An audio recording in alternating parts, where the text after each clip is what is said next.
Hi students, today I am going to deal a very important poem for English Honours Semester 3 and the name of the poem is Tulips. Tulips are actually flowers. Tulips क्या होते हैं? एक प्रकार के फूल होते हैं. You must have heard the name. So this poem has been written by Sylvia Plath, an American poet born in October 27, 1932 and died on 11th February 1963, right? So she was a great American poet, novelist and short story writer, right? And she has always written confessional poetry. वे एक American poet हैं, उन्होंने novels भी लिखे हैं, short story भी लिखा है उन्होंने, और उन्होंने कन्फेशनल पोइट्री पे बहुत जोर दिया है, यानी खुद जो आदमी स्वीकार करता है, कन्फेस करता है. And she is best known for her published collections like The Colossus and Other Poems, which was published in 1960, and Ariel 1965. Okay, so these are some of her masterpieces. So when we discuss Tulips, one of her masterpieces, this is a wonderful poem written by her on March 18th 1961. ये जो poem है Sylvia Plath ने मार्च 18th को लिखा था 1961 ईस्वी में. Is one of her most beloved and critically acclaimed poems. बहुत ही पसंदीदा रहा है पाठकों के लिए और क्रिटिकली इसको बहुत ही लोगों ने अक्लेम किया है, तारीफ की है इस पोएम को. The poem was originally named sick room tulips in hospital. इसका वास्तविक नाम जो था वो पहले sick room tulips in hospital, यानी हॉस्पिटल में भर्ती थी जब वो, और वो सिक रूम में थी जहां पे बेड था उनका.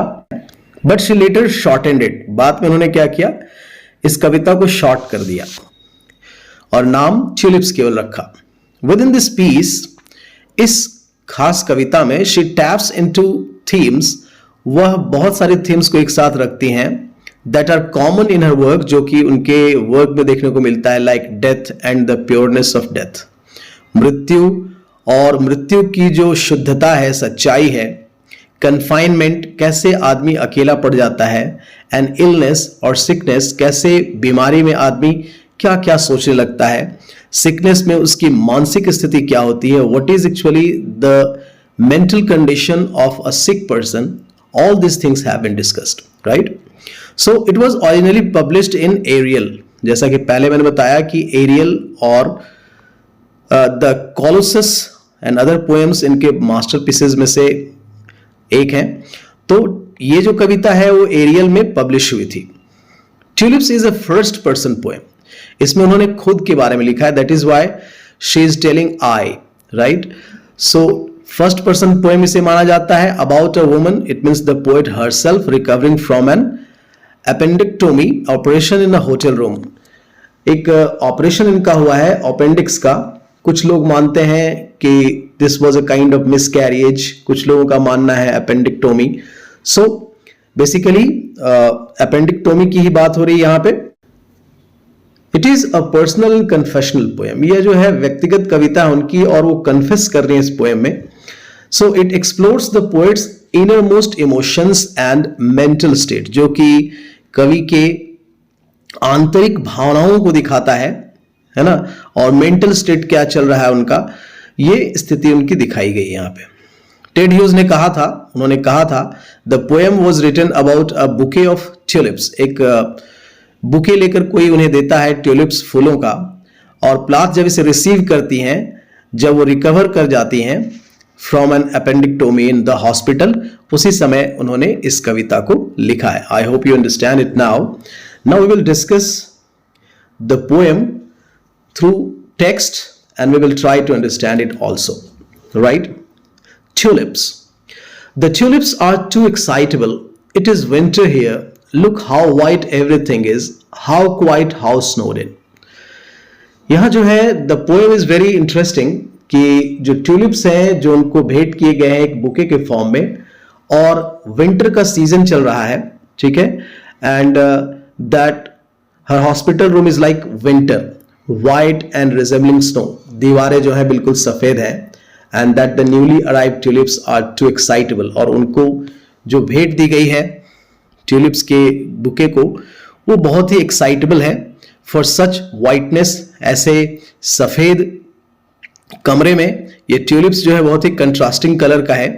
Everything is peaceful as she lies on her bed quietly, like I am learning peacefulness. वह सीख रही हैं और समझ रही हैं कि ये शांति क्या होता है। Lying bye my self quietly, बिल्कुल लेटी हुई हैं और शांति की स्थिति है। क्वाइटली, बिल्कुल शांति छाई हुई है। As the light lies on these white walls, जैसे ही रोशनी पड़ रही है इन दीवारों पे, दिस बेड दीज हैंड्स, उनके बेड पे भी रोशनी आ रही है बाहर से, उनके हाथों पर भी रोशनी आ रही है। वह कह रही है आई एम नोबडी, मैं कोई नहीं हूं। I have nothing to do with explosions, बाहर क्या हो रहा है, क्या आवाजें आ रही हैं। Everything seems null and void for her, उनके लिए बिल्कुल सब कुछ बेकार है, यूजलेस है, उन्हें कुछ भी मालूम नहीं है और उन्हें इससे कुछ भी लेना देना नहीं है। She very beautifully says, I have given my name and my day clothes up to the nurses and my history to the anesthetist and my body to surgeons. वह कहती हैं that she has surrendered her identity. उन्होंने अपनी सारी पहचान and her clothes to the nurses, उन्होंने सारे कपड़े हैंड ओवर कर दिए हैं नर्सेज को, and history to the anesthetist, और जो बेहोश करने वाला डॉक्टर होता है उसको उन्होंने अपना इतिहास बताया है कि उनके साथ कैसी कैसी समस्याएं होती है, जैसा कि डॉक्टर्स पूछते हैं। And her body to the surgeon, और अपने बॉडी को डॉक्टर्स को, सर्जन्स को सौंप दिया है। This way these are the things there in this stanza, right. Further in the next stanza the poet says, they have propped my head between the pillow and the sheet cuff, like an eye between two white lids that will not shut. वह कह रही हैं कि उनके सर को, उनके माथे को दो तकियों के बीच रख दिया गया है, right.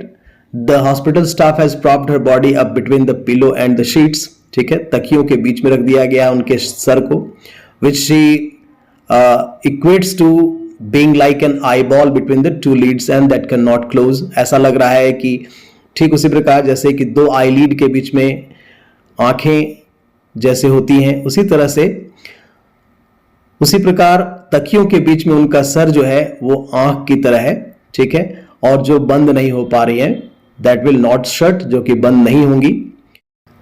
Stupid pupil, it has to take everything in. The nurses pass and pass, they are no trouble, they pass the way gull pass inland in their white caps, doing things with their hands, one just the same as another, so it is impossible to tell how many there are.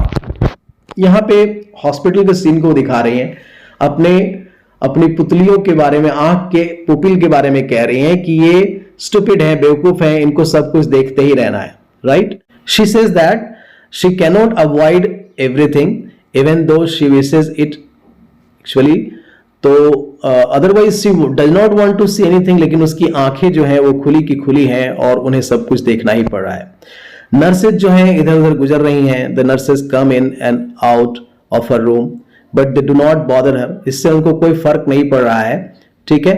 वो चीजें कर रही है, doing things with their hands, वो अपने हाथ से अपने काम कर रही हैं। One just the same as another, ठीक उसी प्रकार जैसे एक नर्स कर रही है उसी तरह से दूसरी नर्सेज भी अपने काम को कर रही हैं। So it is impossible to tell how many there are, और ये बता पाना मुश्किल है कि ये जो है वो है कितनी आखिर। ये व्हाइट कैप्स में है और इधर उधर गुजर रही हैं, तो इनकी संख्या कितनी है, she is unable to tell, right. My body is a pebble to them, they tend it as water, tends to the pebbles it must run over, smoothing them gently. They bring me numbness in their bright needles, they bring me sleep. She says that she notes that the nurses treat her gently and smoothly. जितनी nurses हैं बहुत ही उनको treat कर रही हैं, gently और smoothly treat कर रही हैं, and the way जिस प्रकार की water जो होता है वो pebbles के ऊपर से कैसे गुजर जाता है। The nurses bring her sleep and numbness, यानी nurses क्या किया है, nurses ने उन्हें इंजेक्शन दे दिया है ब्राइट नीडल से, और इनके अंदर वो सूनापन आ रहा है, नमनेस आ रही है, बेहोशी हो रही है और उन्हें गहरी नींद में भेजा जा रहा है. Now I have lost my self, I am sick of baggage. My patent leather overnight case like a black pillbox. My husband and child smiling out of the family photo. The smiles catch onto my skin, little smiling hooks. अब यह कहती हैं कि जो ये baggage लेकर आई थी वह अब उनके काम की नहीं है, वो उससे ऊब चुकी हैं और जो उनका पेटेंट लेदर बैग था उसको भी वो छोड़ चुकी हैं. My husband and child, उनके पति और उनका बच्चा जो है वो फैमिली फोटो में मुस्कुराते हुए नजर आ रहे हैं और उनकी जो मुस्कुराहट है ऐसा लगता है कि उनके स्किन को उनके लिटिल स्माइल से उनको अपनी तरफ खींच रही हैं, like hook.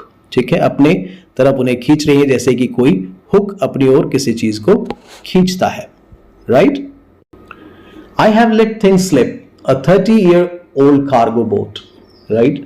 She compares herself as a cargo boat. She is like a cargo boat that holds on to her name and address only. ऐसा लगता है कि जिसके ऊपर सिर्फ नाम और पता लिखा हुआ है, वैसा कार्गो वो बोट बन चुकी हैं. And has lost all her associations in life. और उनके जिंदगी में जितनी भी चीजें हैं वो सब कुछ खो चुकी हैं. All the materials item from her old life melted away. जितनी भी जिंदगी में उनकी सारी चीजें हैं, associations हैं, वो सब कुछ खत्म हो गई हैं. Scared and bare on the green plastic pillowed trolley, I washed my tea set, my bureaus of linen, my books sink out of sight, and the water went over my head. I am a nun now. I have never been so pure. अब वो ऐसा महसूस कर रही हैं कि अब बहुत ही वो डरी हुई हैं और बेर पड़ी हुई हैं ग्रीन प्लास्टिक पिलो ट्रॉली के ऊपर और वो अपने टी सेट्स को देख रही हैं जहां पर चाय पीने वाली टी सेट रखी हैं और लिनन के कपड़े पड़े हुए हैं, उनकी किताबें हैं और सब कुछ ऐसा लग रहा है कि सब कुछ उनके साइड से गायब होता जा रहा है. सिंक आउट ऑफ साइट, यानी वो बेहोश होती जा रही है. तो ये सारी चीजें उनकी नजरों से ओझल होती जा रही हैं. And the water went over my head, ऐसा लगा कि पानी मेरे सर के ऊपर से गुजर गया है. I am a nun now, अब मैं एक सन्यासिनी बन चुकी हूं जिसको जिंदगी से लेना देना नहीं है और भौतिक संसार से कुछ भी लेना देना नहीं है. I have never been so pure, मैं इससे पहले इतनी शुद्ध अपने आप को कभी नहीं पाई. तो इस तरीके से she is feeling spirituality in her mind. Right. I didn't want any flowers, I only wanted to lie with my hands turned up and be utterly empty. मैं कोई फूल नहीं चाहती थी. ठीक है, मैं सिर्फ लेटे रहना चाहती थी, मेरे हाथ जो है वो खाली पड़े रहें और बिल्कुल खाली रहें और मैं सिर्फ अपने बेड पर पड़ी रहूं, फ्री, पीसफुल. ठीक है, पीसफुलनेस जो है उनके लिए सबसे बड़ी चीज है. ठीक है. She says how free it is, कितना आजाद महसूस कर रही हूं मैं, बिल्कुल समस्याओं से दूर. You have no idea how free, आप समझ भी नहीं सकते कि मैं कितना बेहतर महसूस कर रही हूं. The peacefulness is so big it dazes you, यह जो शांति है वो बहुत बड़ी चीज है मेरे लिए, इनॉर्मस है और यह मुझे आश्चर्यचकित करती है. एंड इट आस्क्स नथिंग, यह मांगती नहीं कुछ मुझसे, सिर्फ एक नाम का टैग और कुछ सजावट के गहने छोटी मोटी. It is what the dead close on, finally I imagine them. और यह महसूस करती हैं कि मरने के बाद लोग कैसा महसूस करते होंगे, कितनी शांति होती होगी. She considers it akin to what the dead must feel, वह बिल्कुल समझती हैं कि जैसे मरने के बाद लोग महसूस करते हैं वैसा ही वो शांति महसूस कर रही हैं. What they must close there mouths on, और वो इमेजिन करती हैं कि कैसे सब कुछ उनके बाद सब कुछ बंद हो जाता है. आई इमेजिन देम, वह सबको इमेजिन कर रही हैं. Shutting their mouths on it, और सारे लोग इसके ढक्कन को बंद कर देते हैं जो कॉफिन होता है. लाइक अ कम्युनियन टैबलेट, बिल्कुल उसी प्रकार से जैसे कि सब कुछ खत्म हो गया और सारी जिंदगी शांति में अब गुजरेगी और मृत्यु से बड़ी शांति कुछ भी नहीं हो सकती. Right. The tulips are too red in the first place, they hurt me. ये ट्यूलिप्स जो हैं वो ऐसे जगह पे रखे हुए हैं जो उनको हर्ट कर रहे हैं, उनके आंखों को चुभ रहे हैं. Even though the gift paper I could hear them breathe lightly through their white swaddling like an awful baby. ऐसा लग रहा है मानो कि जिस तरह से किसी बच्चे को एक व्हाइट कपड़े में लपेट दिया गया है, स्वैडलिंग में लपेट दिया गया है, फिर भी इस गिफ्ट पेपर में लपेटे हुए जितने भी फूल हैं उनको मैं महसूस कर सकती हूं कि वे सांसें ले रहे हैं, राइट। बहुत ही लाइवली उन्होंने डिस्क्राइब किया है। The redness talks to me wound, उनके जो लाल रंग है मेरे घावों के जैसे ही दिखाई पड़ रहे हैं, जैसे घाव में लाल रंग दिखाई पड़ता है। इट करस्पॉन्ड्स, ऐसा लगता है कि हमसे संपर्क बना रहे हैं, ठीक उसी तरह से कोरिलेट करती हैं वो। They are subtle, they seem to float through they weigh me down, भले ही देखने में छोटे हैं लेकिन तैरते हुए दिखाई पड़ सकते हैं, लेकिन वह मुझे डुबाए जा रहे हैं। ऐसा लग रहा है कि मुझे डूबने के लिए मजबूर कर रहे हैं, अपसेटिंग में, मुझे अपसेट कर रहे हैं। With their sudden tongues and their colour, ऐसा लग रहा है कि वो कुछ बोलने के लिए तैयार हैं और उनका जो रंग है मुझे बहुत ही परेशान कर रहा है। A dozen red lead sinkers round my neck, ऐसा लगता है कि एक दर्जन शीशे से बने हुए जो गले में बांध कर किसी चीज को डुबाने के काम आता है, उसी तरह से ये मुझे धकेले जा रहे हैं, डुबाए जा रहे हैं। तो she is feeling very upset through the tulips, वो ट्यूलिप्स को देखकर बहुत ही अपसेट महसूस कर रही हैं, right. Nobody watched me before, now I am watched.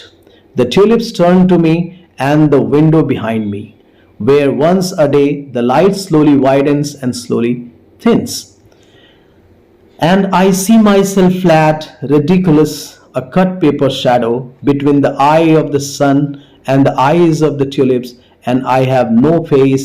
I have wanted to efface myself. The vivid tulips eat my oxygen. यहाँ बहुत ही शानदार तरीके से उन्होंने सारी चीज़ों को रखने की कोशिश की है। She used to be alone in the room. ठीक है, वह कमरे में बिल्कुल अकेला रहा करती थी, कोई उनको देखा नहीं करता था। But now the tulips share her space. अब tulips जो हैं उनके साथ हैं। She feels caught between the tulips and the window behind her, believing she has lost her face while surrounded by the flowers and the sun.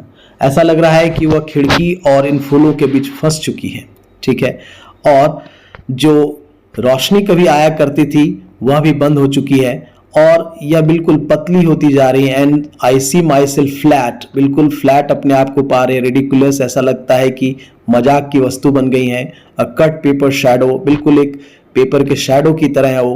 Between the eye of the sun and the eyes of the tulips, ऐसा लग रहा है कि सूर्य की आंखों और tulips की आंखों के बीच में ये फंस चुकी हैं। And I have no face, मेरा कोई अब चेहरा नहीं है, मेरी कोई पहचान नहीं। She believes, ऐसा मानती है, that she has lost her face while surrounded by the flowers and the sun. ऐसा लगता है कि वो अपना सब पहचान खो चुकी हैं, अपना चेहरे को भी खो चुकी हैं। The vivid tulips eat my oxygen, ऐसा लगता है कि इस ट्यूलिप्स के इस बुके ने उनके ऑक्सीजन को सारा खत्म कर दिया है और उनके पास अब कुछ भी नहीं बच रहा है, वह सांसें भी नहीं ले पा रही, right. Before they came, the air was calm enough, coming and going, breathe and breathe without any fuss. Then the tulips filled it up like a loud noise. Now the air snags and eddies round them the way a river snags and eddies round a sunken rust red engine. They concentrate my attention that was happy playing and resting without committing itself. इससे पहले कि जब यहाँ tulips नहीं थे तो हवा बिल्कुल शांत रहती थी, हवा बिल्कुल सांस की तरह आना जाना करती थी बिना कोई आवाज किए। लेकिन जब से ये ट्यूलिप्स आए हैं, then the tulips filled it up like a loud noise, ऐसा लगता है कि ट्यूलिप्स ने पूरे कमरे को आवाज से भर दिया है। Now the air snags and eddies round them the way a river, जैसे नदियों में भंवर उठते हैं उसी तरह से ये जो है हवा भंवर उठा रही है। Snags and eddies round us sunken rust red engine, ऐसा लगता है कि ये जो रेड रंग के जितने भी फूल हैं वो रस्ट हो चुके हैं और एक भंवर की तरह मेरे सामने दिखाई पड़ रहे हैं। दे कॉन्सेंट्रेट माई अटेंशन, वे अपनी तरफ मेरा ध्यान खींचते हैं। That was happy playing and resting without committing itself, यानी इन सारे चीजों के बिना वो आराम महसूस कर सकती थी, लेकिन इन फूलों ने उन्हें बहुत ही परेशान कर रखा है, right. The walls also seem to be warming themselves. The tulips should be behind bars like dangerous animals. They are opening like the mouths of some great African cat. And I am aware of my heart. It opens and closes. its ball of red blooms out of sheer love of me. The water I taste is warm and salt like the sea and comes from a country far away as health. So, यहां जो poet हैं वो कहती हैं the walls also seem to be warming themselves. ऐसा लग रहा है कि दीवारें खुद को गर्म कर रही हैं, दीवारें गर्म हो रही हैं. The tulips should be behind bars like dangerous animals. ये ट्यूलिप्स जो हैं इनको जेल में बंद कर देना चाहिए, पिंजरे में बंद कर देना चाहिए किसी खतरनाक जंगली जानवर की तरह. They are opening like the mouth of some great African cat.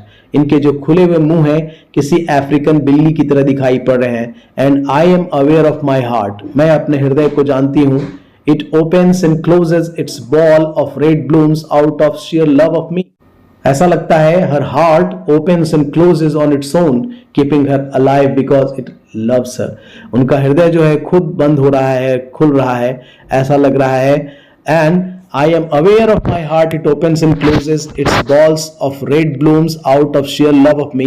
The water I taste is warm and salt like the sea and comes from a country far away as health. और जो पानी वह P रही हैं, the water she tastes is warm and salt like the ocean, जैसे कि समुद्र का पानी खारा होता है वैसा महसूस कर रही हैं. And comes from a place of health that she considers to be far away. और ऐसा लगता है कि वह ऐसे जगह से ये पानी आया है जहां से स्वास्थ्य को पाना बहुत ही मुश्किल है. And comes from a country far away as health. और ऐसा लगता है कि वह ठीक नहीं हो पाएंगी और ये सारी चीजें उनको बहुत ही पेनफुल दिखाई पड़ रही हैं. So what we get in conclusion, the poem is comprised of 9 7-line stanza. इसमें 9 स्टैंजाज हैं और 7 लाइन्स के एक स्टैंजाज हैं. It has got no rhyme scheme. इसमें कोई राइमिंग स्कीम नहीं है. Its subject is relatively straightforward. जो सब्जेक्ट है वो बिल्कुल स्ट्रेट फॉरवर्ड कहा गया, which tells how the poet feels finding tulips near her. अपने पास ट्यूलिप्स को देखकर कैसा महसूस कर रही हैं. She feels the simplicity of death and the tulips encouragement towards the life. वह मृत्यु की सिंपलिसिटी को महसूस करती हैं लेकिन ट्यूलिप किस प्रकार उसे इनकरेज कर रहा है जिंदगी की तरफ, ये भी दिखाया गया है. She only wants peace and tranquility. वह बिल्कुल शांति और सिर्फ शांति चाहती हैं. The poem is evocative and rich in theme. तो कविता जो है बहुत ही evocative है, बहुत ही उद्गारपूर्ण है और इसका थीम जो बहुत ही रिच है, लाइफ एंड डेथ को शो करता है. And she has used personification and adjectives in the poem a lot. उन्होंने बहुत सारे personifications और adjectives का यूज इस पोएम में किया है. So dear students, I hope that now you understand this poem well. So dear students, thanks for watching. Keep on watching. Like, share and subscribe. Also comment. Thanks a lot again. Have a good day. Bye-bye.